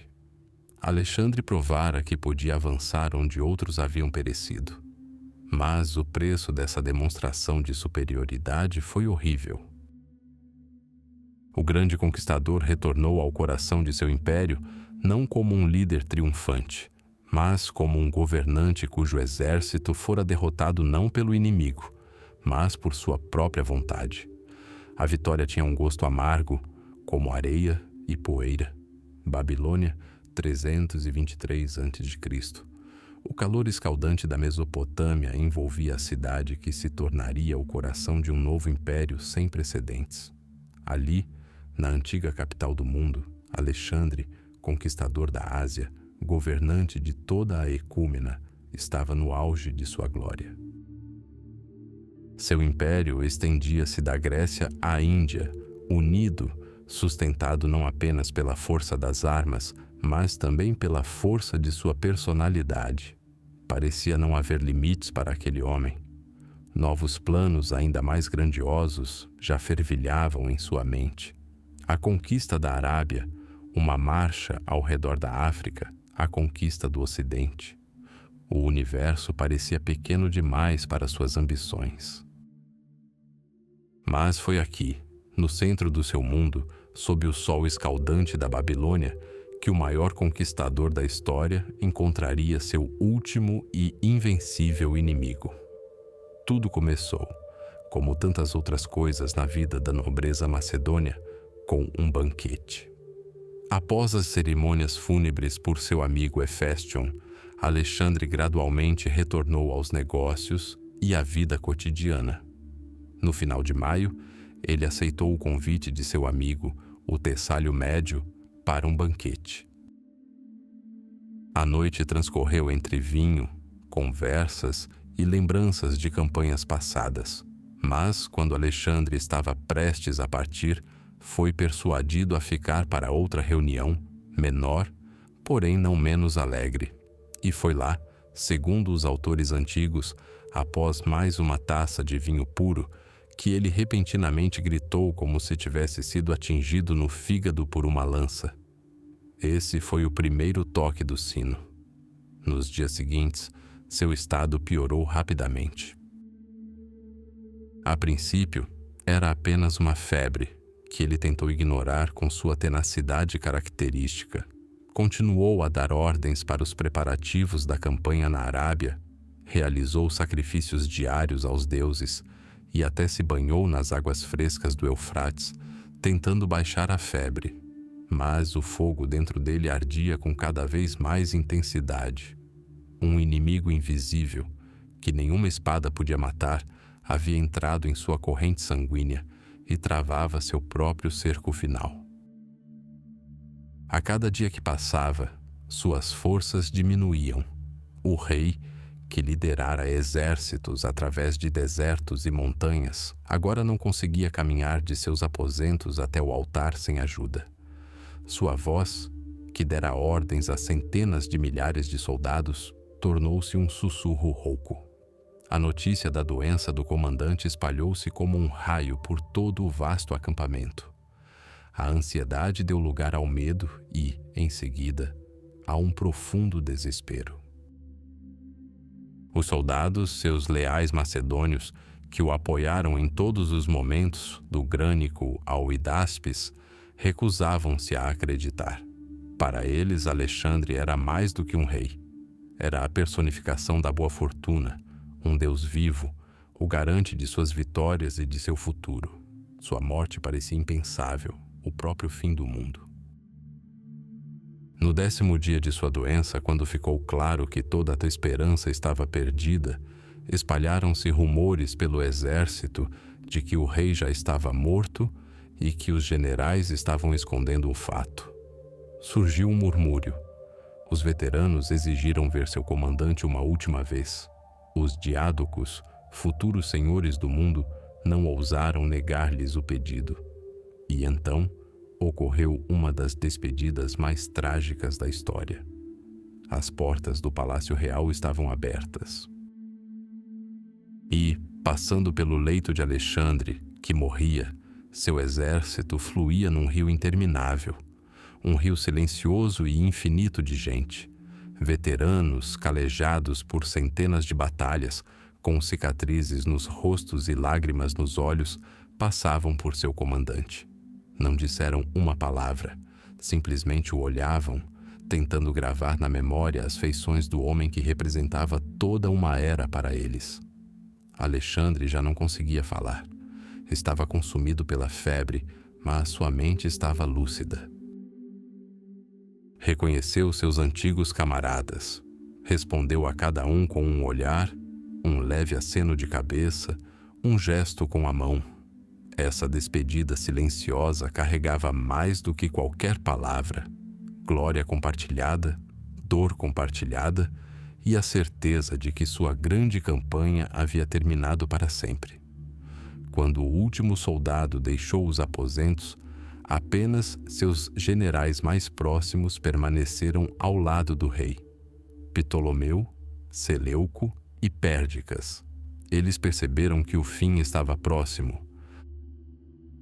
Segundo a lenda, um deles, talvez Pérdicas, aproximou-se do ouvido de Alexandre e fez a pergunta crucial, aquela da qual dependia o destino do mundo. A quem você está deixando seu reino? Por um instante, houve silêncio, quebrado apenas pela respiração pesada do moribundo. Então, com suas últimas forças, ele sussurrou duas palavras que se tornaram uma profecia fatídica. Toi Kratistoi, ao mais forte. Seria este o seu verdadeiro testamento ou um último suspiro de desvario? O reconhecimento de que apenas os mais dignos e poderosos poderiam sustentar o império que ele criara? Ou a compreensão cínica de que sua morte inevitavelmente mergulharia seus comandantes lobos em uma sangrenta luta pela sucessão? Nunca saberemos. Mas essas palavras não eram um testamento, e sim uma sentença, uma faísca que incendiou a guerra de 30 anos dos Diádocos. Em 10 ou 11 de junho de 323 a.C., o coração de Alexandre, o Grande, parou de bater. Ele tinha apenas 32 anos. E imediatamente, assim que seu corpo esfriou, um sussurro surgiu nos cantos escuros do palácio, nas tendas dos comandantes e nas ruas da Babilônia, um sussurro que persiste até hoje. O mistério de sua morte. Teria sido simplesmente uma doença? A verdade prosaica e cruel do mundo antigo, onde a malária ou o tifo podiam dizimar tanto um rei quanto um soldado comum? Ou haveria algo mais por trás disso? Uma sombra de suspeita pairou sobre muitos. Os rumores apontavam para Antípatro, o governador da Macedônia, como o principal culpado, um general veterano que Alexandre pretendia depor. Temia ele a ira do rei? Decidiu atacar primeiro? Dizia-se que o veneno fora trazido para a Babilônia por seu filho, Cassandro, e que fora misturado à taça do rei em um banquete na casa de Médio pelo copeiro Iolau, outro filho de Antípatro.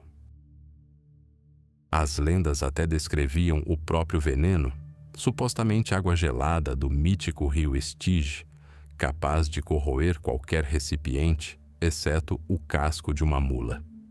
Essas acusações nunca foram comprovadas. A maioria dos historiadores modernos defende causas naturais para a morte, doenças, agravadas por antigas feridas e exaustão decorrente de anos de consumo excessivo de álcool e trabalho árduo.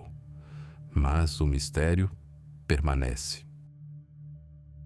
Tornou-se o enigma final e insolúvel de um homem que, em vida, parecia tão claro e compreensível quanto o golpe de sua espada.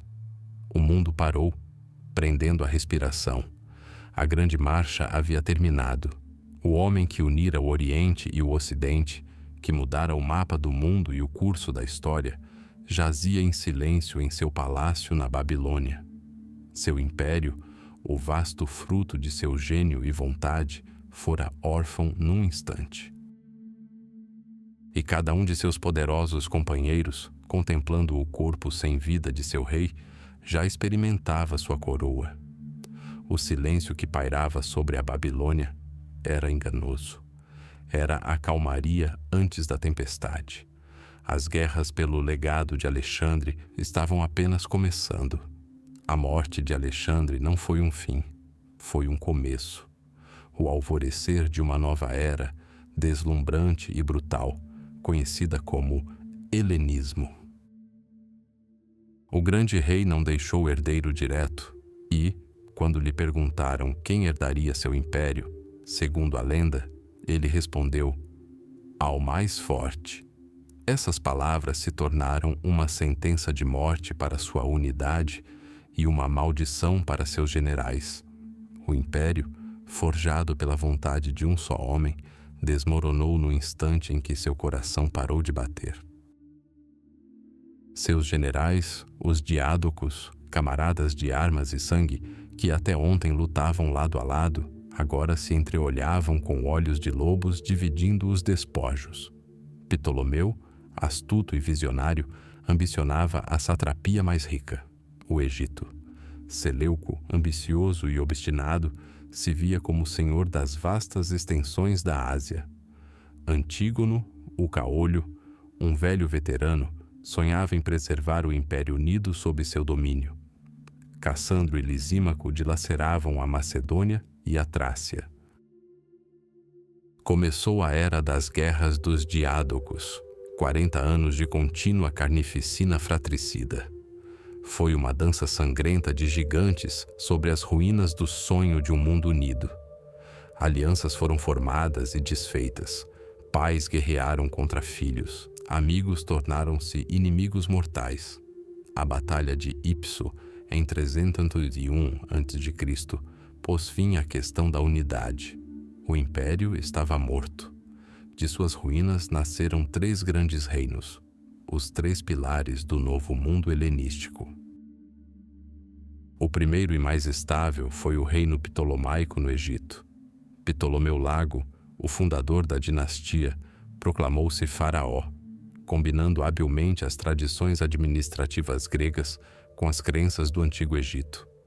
Sua capital, Alexandria, tornou-se a principal metrópole do mundo. Ali, aos pés do gigantesco farol de Alexandria, pulsava o coração intelectual da época. A grande biblioteca de Alexandria, o museu, tornou-se um polo de atração para estudiosos, poetas e filósofos de todo o mundo. Ali, Euclides escreveu seus elementos, lançando as bases da geometria. Ali, Eratóstenes calculou a circunferência da Terra com uma precisão surpreendente. Alexandria era mais do que apenas uma cidade. Era um caldeirão de culturas, onde a racionalidade grega encontrava o misticismo milenar do Oriente. O segundo gigante foi o Império Seleucida, que se estendia do Mar Egeu até as fronteiras da Índia. Era o maior, mais multinacional e mais turbulento dos estados helenísticos. Os Seleucidas fundaram dezenas de novas cidades-estado gregas na Ásia, trazendo consigo a língua, a cultura e as leis dos povos helênicos. Antioquia, sua capital, rivalizava com Alexandria em luxo, mas manter o controle sobre os babilônios, persas, judeus e bactrianos era incrivelmente difícil. O império era constantemente abalado por rebeliões e guerras, perdendo gradualmente suas fronteiras orientais para a ascensão de novas potências, como o Império Parta. O terceiro pilar continuava sendo a pátria do conquistador, a Macedônia, sob o domínio da dinastia Antigônida. Eles se viam como os guardiões do legado de Alexandre e Filipe, lutando constantemente pelo controle da Grécia inquieta. Cidades-estado gregas como Atenas e Esparta, embora tivessem perdido seu antigo poder, continuavam a lutar desesperadamente por sua independência, unindo-se em alianças e desafiando a hegemonia macedônia. Mas o helenismo foi mais do que apenas guerras e reinos. Foi, acima de tudo, um fenômeno cultural. As conquistas de Alexandre derrubaram as antigas barreiras entre o Oriente e o Ocidente. O grego koiné tornou-se a língua da comunicação internacional, falada por mercadores na Báctria, funcionários na Judéia e estudiosos no Egito. Foi a primeira língua global da história, unindo milhões de pessoas. Ocorreu uma grande síntese cultural. Os deuses gregos encontraram seus equivalentes no Oriente. Zeus foi identificado com o egípcio Amon, Afrodite com a fenícia Astarte. Surgiram novos cultos sincréticos, como o culto ao deus Serapis, que combinava características de Osíris e Apis com divindades gregas. A arte se transformou completamente. A harmonia e a tranquilidade clássicas deram lugar a uma tempestade de emoção, dinamismo e expressão. Escultores helenísticos, como os criadores de Laocoonte e seus filhos, ou a Vitória de Samotrácia, buscavam transmitir não a beleza ideal, mas o sofrimento, o triunfo, a dor, toda a gama de emoções humanas, a filosofia também mudou. Num mundo onde os alicerces tradicionais da polis haviam desmoronado, as pessoas buscavam apoio dentro de si mesmas. Assim nasceram o estoicismo, que ensinava a aceitação corajosa do destino, e o epicurismo, que pregava a busca da felicidade em prazeres moderados e paz de espírito. Essas eram filosofias para o indivíduo, não para o cidadão de uma cidade-estado. Durante 3 séculos, o mundo helenístico floresceu com a criação, a guerra e o comércio. Presenteou a humanidade com descobertas científicas fundamentais, obras de arte atemporais e novos sistemas filosóficos.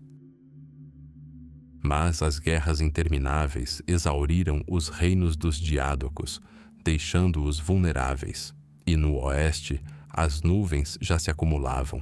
Um novo poder, pragmático e implacável, ganhava força: Roma.